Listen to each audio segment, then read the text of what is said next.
Hey everyone, Al Philip Neri, the performance coach. Today, what we're going to talk about is progress.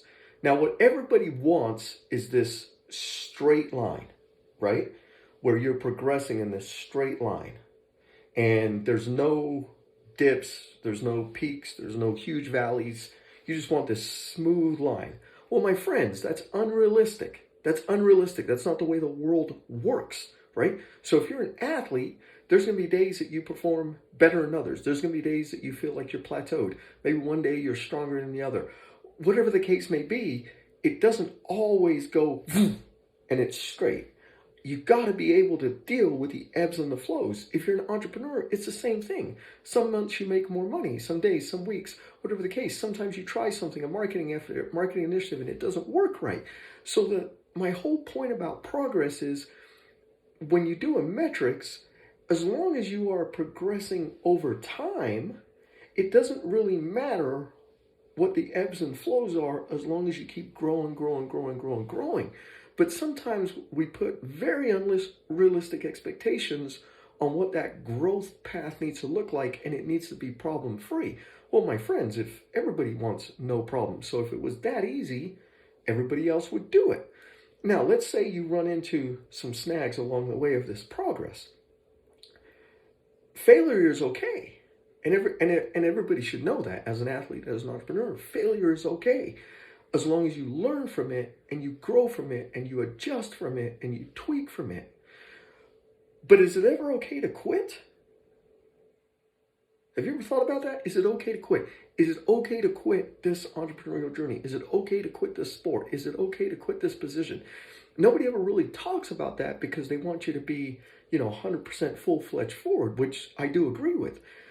And I think it's okay to quit something as long as you're going to replace it with something else immediately. So, for example, it could be a position, right? You're going to go from offense to defense. So you quit being a receiver, and maybe it's because, you ran your routes well, but you dropped a lot of balls. Well, you know what? You're going to be a defensive back now because your feet are still fast, your timing is good, your field awareness is good, but you can't catch worth a darn.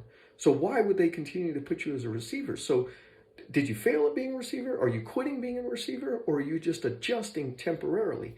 And that's the same in, for example, real estate. People try, to become a realtor and they think, oh my God, well, I see these commission checks. It's so easy. Or you try real estate investing. But you know what? There's many things to do. E-commerce, crypto, stock. Own a business, own a franchise. There's so much stuff to do that is it okay to ask yourself, hey, is this the right lane for me? Because it just, maybe it doesn't come as easy, or maybe it's a little bit of a mind block. Maybe you didn't think there was this many moving parts, but that doesn't mean you give up on your entrepreneurial journey. So I think the thing is, when you look at failure and quitting, failure is good and it's healthy because that's how you grow and you get better and you push. And quitting is okay. It's okay as long as you've got a replacement and you know what you're going to do. And sometimes, people take this, for example, like entrepreneurial journey, and they're like, oh my God, it's not for me. I'm better off going back to a W-2. Okay, maybe that is appropriate for you.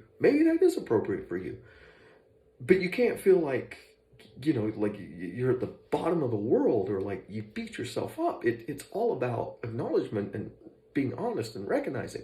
So one of the things we do in my performance coaching business, in my workshops, in my one-on-ones, is it's being able to look at the lens honestly of where you're at and where you're trying to go and what are the adjustments you need to make.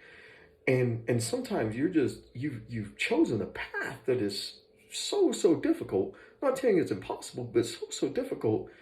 And if you would just readjust and go through a different path, you would actually be on that growth path versus like this growth path. So things to think about.